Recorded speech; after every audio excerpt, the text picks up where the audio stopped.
Gold, trusted gold buyers. మీరు తాకట్టు పెట్టిన బంగారాన్ని విడిపించి ఈ రోజు ఉన్న మార్కెట్ ధరకు కొనబడను.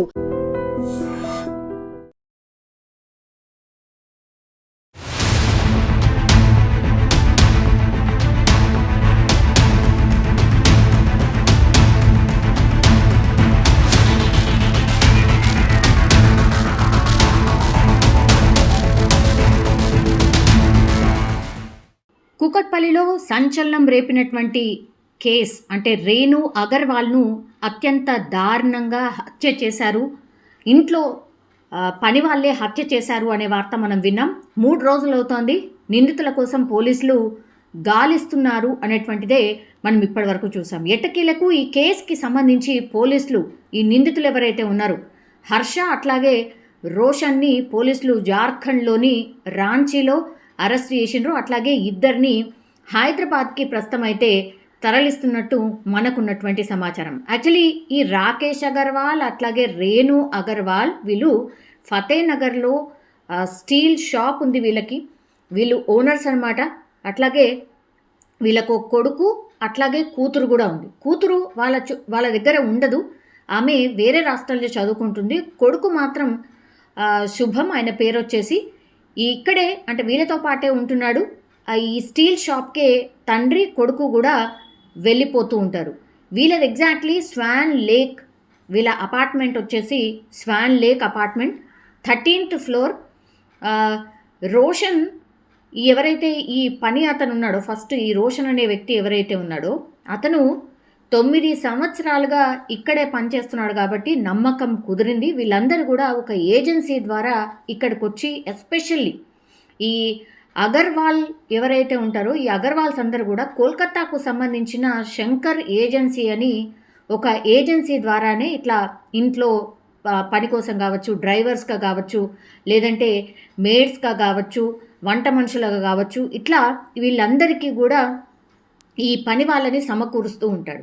సో ఏజెన్సీ ద్వారానే వీళ్ళిద్దరు కూడా రిక్రూట్ అయినరు. అంటే రోషన్ ఫస్ట్ ఇక్కడ 9 సంవత్సరాలు ఉన్నాడు కాబట్టి చాలా నమ్మకస్తుడు కాబట్టి, అది కూడా ఇప్పుడు రేణు అగర్వాల్ అట్లాగే రాకేష్ అగర్వాల్ ఫ్యామిలీ ఎవరైతే ఉన్నారో వాళ్ళ రిలేటివ్స్ ఇంట్లోనే ఇప్పుడు ఈ రోషన్ అనే వ్యక్తి పనిచేస్తూ ఉంటాడు. ఈ రోషన్ ద్వారానే హర్ష అనే వ్యక్తిని కేవలం 11 రోజుల క్రితమే ఇక్కడికి పిలిపించుకున్న తర్వాత ఈ హత్యకు స్కెచ్ వేసినట్టుగా పూర్తిగా పోలీసులు అయితే ప్రాథమిక నిర్ధారణకైతే వచ్చింది. అసలు ఏం జరిగింది ఇంకోసారి నేను చెప్పే ప్రయత్నం చేయబోతాను. యాక్చువల్లీ బుధవారం రోజు అంటే సెప్టెంబర్ 10 మొన్న రాకేష్ అట్లాగే శుభం అంటే తండ్రి కొడుకు వీళ్ళు షాప్కి వెళ్ళిపోయినరు. రేణు అగర్వాల్ ఇంట్లో ఒంటరిగా ఉంటుంది. కొన్ని రోజుల క్రితం ఆమెకు ఆపరేషన్ అయినట్టుగా కూడా చెప్తున్నారు. సో ఇంట్లో పని కోసం ఒక పని వాళ్ళు అవసరం ఉండే, అందుకని ఈ ఏజెన్సీ ద్వారా పని అతన్ని కుదుర్చుకున్నారు. అట్లాగే దానికోసం ఈ రోషన్ ఎవరైతే 9 సంవత్సరాలుగా ఉంటున్నాడో అతను కూడా హెల్ప్ చేసి ఈ హర్ష అనే వ్యక్తిని ఎవరైతే ఉన్నాడో ఈ హర్ష అనే వ్యక్తిని పని కోసం కుదుర్చుకున్నారు. సో వీళ్ళు పని చేస్తున్నటువంటి క్రమంలోనే ఈ స్కెచ్ అంతా వేసినట్టు స్పష్టంగా అర్థమవుతోంది. అయితే ఆ రోజు సాయంత్రం 5 గంటలకు రాకేష్ ఫోన్ చేసినా కూడా రేణు ఎంతకీ లిఫ్ట్ చేయకపోవడంతో వెయిట్ చేసి 7 గంటలకు ఇంటికి వచ్చారు. అప్పుడు తలుపు బెల్ ఎంత కొట్టినా కూడా ఓపెన్ చేయలేదు రేణు. దీంతో వెనకాల వైపు నుంచి ప్లంబర్ని తీసుకొచ్చి బ్యాక్ డోర్ నుంచి డోర్ని ఓపెన్ చేసి లోపలికి ఎంటర్ అయిపోయేసరికి అసలు షాక్ అనమాట. వాళ్ళ భార్య ఏకంగా కాళ్ళు చేతులు కట్టేసున్నాయి, పూర్తిగా రక్తపు మడుగులో కింద పడిపోయినటువంటి పరిస్థితి ఉంది. శరీరంపై పూర్తిగా తీవ్ర గాయాలున్నాయి. రోదిస్తూనే ఈ షాకింగ్ ఇన్సిడెంట్ని పోలీసులకు సమాచారం అందించాడు. అక్కడ చుట్టుపక్కల ఉన్నటువంటి సీసీటీవీ ఫుటేజ్ అనుకోండి, మిగతా ఈ అపార్ట్మెంట్లో ఎవరు వచ్చారు, ఎవరు వెళ్ళారు, ఏంటి అనేది కూడా పూర్తిగా తీసి చూసినప్పుడు ఈ హర్ష అట్లాగే రోషన్లు మీరు చూడండి స్క్రీన్ పైన, అసలు ఎక్కడ కూడా ఇంత కూడా భయం ఏమీ లేకుండానే ఈ రేణు అంటే ఓనర్ ఎవరైతే ఉన్నారో ఆ రేణుని కంప్లీట్లీ కాళ్ళు చేతులు కట్టేసి ఈ లాకర్ నంబర్ ఎంత, లాకర్ ఎలా ఓపెన్ అవుతుంది, దాని పాస్వర్డ్ ఎంత చెప్పండి, మీ ఇంట్లో ఎంత నగదు ఉంది అని టార్చర్ చేయడం మొదలుపెట్టిర్రు.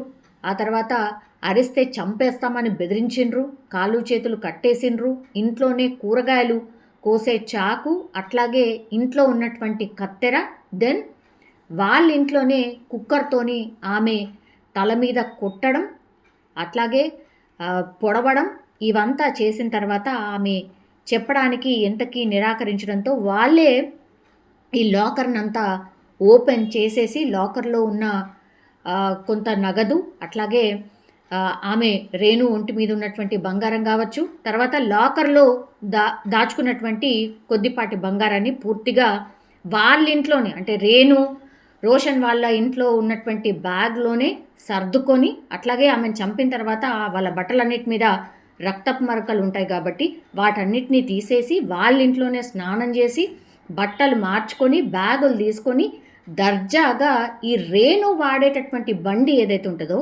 ఆ బండి మీదనే ఎస్కేప్ అయినటువంటి ఉదంతం. ఇది కంప్లీట్గా ఒక సెన్సేషన్ కేసు లాగా మారిపోయింది. సో ఒక్కసారిగా ఈ సీసీటీవీ ఫుటేజ్లు చూపించిన తర్వాత మా ఇంట్లోనే ఇతను పనిచేస్తాడని భర్త చెప్పడం, కొడుకు చెప్పడం, అట్లాగే చుట్టుపక్కల వాళ్ళు చెప్పడం, దెన్ వాళ్ళు ఎస్కేప్ అవుతున్నటువంటి విధానం, వాళ్ళు వెళ్తున్నటువంటి తీరు, అట్లాగే వెకిలిగా నవ్వుతున్నారు ఏదో సాధించడం అన్నట్టుగా. వీళ్ళంతా కూడా బతకడానికి వచ్చినటువంటి వాళ్ళు, ఇక్కడ ఉంటూ పని చేసుకొని అక్కడ ఉండే వాళ్ళకంటే జార్ఖండ్, ఇట్లా ఉత్తరాఖండ్, బీహార్ ఈ చోట్ల ఉన్నటువంటి వాళ్ళ ఫ్యామిలీకి పూర్తిగా నగదును పంపిస్తూ ఉంటారు. బతకడానికని వచ్చి ఇక్కడ ఇట్లా మంచి హైఫై ఇళ్ళల్లో పనికి చేరి ఆ తర్వాత ఇట్లాంటి ఇన్సిడెంట్స్కి పాల్పడుతున్న ఉదంతాలు చాలానే నమోదయ్యాయి. మొన్న కూడా కాచిగూడలో ఉన్నటువంటి ఒక జ్యువెలరీ షాప్ ఓనర్ ఇంట్లో కూడా ఇట్లనే నమ్మకస్తుగా ఉండి వాళ్ళ ఇంట్లోనే కింద రూమ్ ఇచ్చి పెట్టి చేస్తే ఇద్దరు లేడీస్ని పనికి కుదుర్చుకుంటే లాస్ట్కి వస్తే వాళ్ళ అమ్మనే కొట్టి చేసి బంగారాన్ని ఎత్తుకెళ్లారు.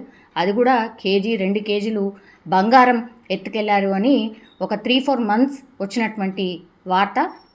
మనం అక్కడికి కూడా వెళ్ళి చూసినప్పుడు చాలా నమ్మకంగా ఉన్నారు, మాకు ఇంత కూడా డౌట్ రాలేదు అన్నటువంటి మాట చెప్పారు. సో వీళ్ళందరూ కూడా, అంటే అందరూ అని కాదు కానీ చాలామంది ఎవరైతే బయట నుంచి ఇక్కడికి వచ్చి బతకడానికని వస్తున్నారో అక్కడ ఏమీ ఉండదు. ఇక్కడికి వచ్చిన తర్వాత లగ్జరీ లైఫ్ కానీ, లేకపోతే ఇక్కడ వాళ్ళు నివసిస్తున్న తీరు కానీ, వాళ్ళు ఖర్చు పెట్టే తీరు కానీ, అండ్ వాళ్ళ మీద ఒంటి మీద ఉన్నటువంటి బంగారం లేదంటే నగదును చూసిన తర్వాత వీళ్ళు ఈజీగా మనీ సంపాదించవచ్చు, ఈజీగా ఎస్కేప్ అవ్వచ్చు అన్న భ్రమలో ఈ ఇన్సిడెంట్స్కి అయితే పాల్పడుతున్నట్టుగా మనకైతే స్పష్టంగా అర్థమవుతోంది.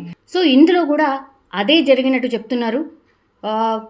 ఈ నిందితులు ఎవరైతే ఉన్నారో వాళ్ళు ఇదంతా చేసిన తర్వాత క్యాబ్లో విశాఖ మీదుగా ఈ రాంచీకి పరారైనట్టుగా పోలీసులు గుర్తించారు.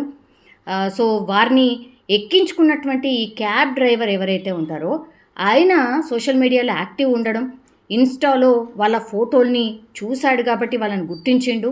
వెంటనే అతను ఈ క్యాబ్ డ్రైవర్ ఎవరైతే ఉన్నాడో అతను పోలీసులకు ఈ నిందితుల ఆచూకీ చెప్పడంతో ఈ కేసుని పూర్తిగా ఛేదించినట్టు అయింది. సో ఈ క్యాబ్ డ్రైవర్ ఎవరైతే ఉన్నారో ఈ నిందితుల్ని గుర్తించడం ఈ కేసులో బ్రేక్ త్రూ అనుకోవచ్చు. దీంతో నిందితుల్ని రాంచీలో అరెస్ట్ చేసి ఇప్పుడు ప్రస్తుతం హైదరాబాద్కి అయితే తరలిస్తున్నారు. ఒక్కటి ఇక్కడ మనం గుర్తుంచుకోవాల్సింది ఏంటి అని అంటే, ఖచ్చితంగా ఎవరినైనా బయట వాళ్ళను ఈ బీహార్, ఉత్తరప్రదేశ్, ఉత్తరాఖండ్ లేదంటే ఈ బతకడానికి వచ్చినటువంటి జార్ఖండ్ ఇట్లాంటి ప్లేసెస్ నుంచి ఎవరైతే వస్తారో అసలు వాళ్ళు అక్కడ ఏంటి, వాళ్ళు అక్కడ ఏం పనులు చేశారు, అసలు నేర చరిత్ర ఉందా లేదా, ఏజెన్సీ వాళ్ళు నిజంగా నమ్మకస్తుల్ని పంపిస్తున్నారా లేదా, తక్కువకు వస్తున్నారని ఇంట్లో అన్ని పనులు చేయించుకోవచ్చని ఆశపడితే మాత్రం వీళ్ళు పూర్తిగా ప్రాణాలే తీసి వెళ్ళిపోతున్నారు అని అంటే అర్థం చేసుకోవాల్సిందే. సో పోలీసులు కూడా అదే చెప్తున్నారు, మీరు ఎవరినైనా పనిలో కుదుర్చుకున్నప్పుడు ఇవన్నీ గమనించండి. తక్కువకు వస్తున్నారు కదా ఏముందిలే అని పెట్టుకుంటే మాత్రం ఇట్లు నేర పూరితంగా ఆర్ నేరాలకు పాల్పడుతూ ఈజీగా మనీ దోచేయచ్చు అన్న దాంట్లోని ఇట్లా హత్య చేయడానికి కూడా వెనకాడట్లేదు. అప్రమత్తంగా ఉండండి. అట్లాగే చాలామంది ఇప్పటికీ కూడా ఇట్లా చాలామంది ఈ జార్ఖండ్ ఇట్లాంటి ప్లేసెస్ నుంచి వచ్చి పనిలో పెట్టుకున్న వాళ్ళు ఇప్పటికీ చాలామంది ఉన్నారు. చాలా అంటే చాలామంది ఇక్కడ అట్లాంటి పనులు చేస్తున్న వాళ్ళే ఉన్నారు. ఇంట్లో కూడా పనులు కుదుర్చుకున్న వాళ్ళు ఉన్నారు. ఒకసారి క్రాస్ చెక్ చేసుకోండి. దాని తర్వాత వాళ్ళ బ్యాక్గ్రౌండ్ ఏంటో చూడండి. ఈ ఏజెన్సీస్ ఎవరైతే మీకు మనుషుల్ని పంపించారో వాళ్ళతోని మళ్ళీ మాట్లాడండి, క్రాస్ చెక్ చేసుకోండి. ఒకవేళ ఇట్లాంటి పరిస్థితులు ఎదురైతే ఏం చేయాలి అనేది కూడా మీరు అప్రమత్తంగా ఉండాల్సిన అవసరం అయితే ఈ కేసు ద్వారా మనకైతే అర్థమవుతుంది. ఎట్టకేలకి కుకట్పల్లిలో 3 రోజుల క్రితం జరిగినటువంటి ఈ రేణు హత్య కేసునైతే పోలీసులు ఛేదించారు. వాళ్ళని ఇక్కడికి తీసుకొచ్చిన తర్వాత సీన్ రీకన్స్ట్రక్షన్ చేసిన తర్వాత అసలు ఏం జరిగింది, ఏంటి, ఈ ఇన్సిడెంట్ ఎట్లా పాల్పడ్డారు, అసలు దేనికోసం చేశారు, ఈ విచారణ తర్వాత పోలీసులు మీడియా ముందు నిందితుల్ని ప్రవేశపెట్టే అవకాశం ఉంది. వీళ్ళు ఇద్దరు కాకుండా ఇంకా వీళ్ళిద్దరికి కూడా 4 సహకరించినట్టుగా కూడా చెప్తున్నారు. కాబట్టి మరి వాళ్ళెవరు, వాళ్ళెక్కడున్నారు, ఇదంతా కూడా కేసుని ఛేదించిన తర్వాత పోలీసులు ప్రెస్ మీట్ పెట్టి అసలు ఇన్సిడెంట్లో ఏం జరిగింది ఏంటి అనేది చెప్పే అవకాశం అయితే కనిపిస్తోంది. For more videos, subscribe to iDream. Please like, share and subscribe to the channel. Congratulations, iDream. Subscribe to iDream. Subscribe to iDream. So subscribe to iDream Media. iDream ki iDream team andarki huge congratulations. Please subscribe iDream Media. Please subscribe to iDream. Subscribe iDream. Please subscribe to iDream. iDream అంటే నా కళల ఛానల్ను subscribe చేసుకున్న నోరు తిరుగుతలేదు. మీరైతే గంట గుర్తు కొట్టండి. For more such videos, please subscribe to iDream. Subscribe to iDream. Please subscribe to iDream. Please subscribe iDream Media. Please do subscribe to iDream. Please subscribe to iDream Media. For best entertainment and information, please subscribe iDream.